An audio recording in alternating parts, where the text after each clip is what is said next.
In een kolkend Tialf is Kramer uit de schroeven na zijn overwinning op zijn favoriete afstand.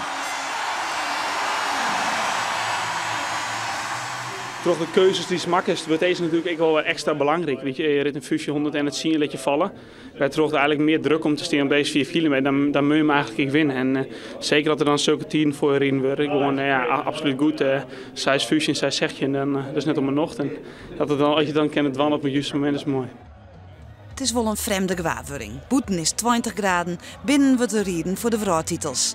Maar dan wel op hoog niveau. Sterker, de 5 kilometer is een geweldig spektakel. De Amerikaan Jonathan Cook zet mij nog 2 ritten te gaan, een tijdel van 6:16:31. Hij leidt de lotte heeg. En dan is het de beurt om de regerend wereldkampioen op deze afstand, Bob de Jong.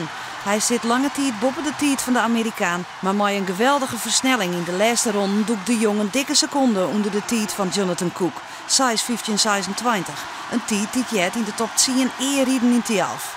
Coach Jillet Anema had zijn twijfels en denkt dan al dat het net genoeg is voor de vrouwtitel. Ik ga zijn Sven riet 5 of 6 tredjen en ja, met eigen barenkoers, 6 12 90 is hier de tijd. En ik ga in mijn achterholen, dat is de tijd, de winnende tijd. Ja, en daar is dus wel in de gaten van deze tijd van Bob de Jong is net genoeg. Sven wordt je aan zijn wereldkampioen. In principe wel, ja. Dat heeft op dat moment wel in de gaten, ja. En dan is het de beurt om Sven Kramer. Hij woont dit hier al zowel het WK als het EK allround. Voor dit WK had er hem voor de 10 kilometer en de 1500 aanmelden. Hij wil net forceren, maar daardoor leidt er wel druk op deze 5 kilometer. Want Adolf verplicht het. Hij gaat vliegend van start, pakt een vastsprong van zo'n 3 seconden op Bob de Jong.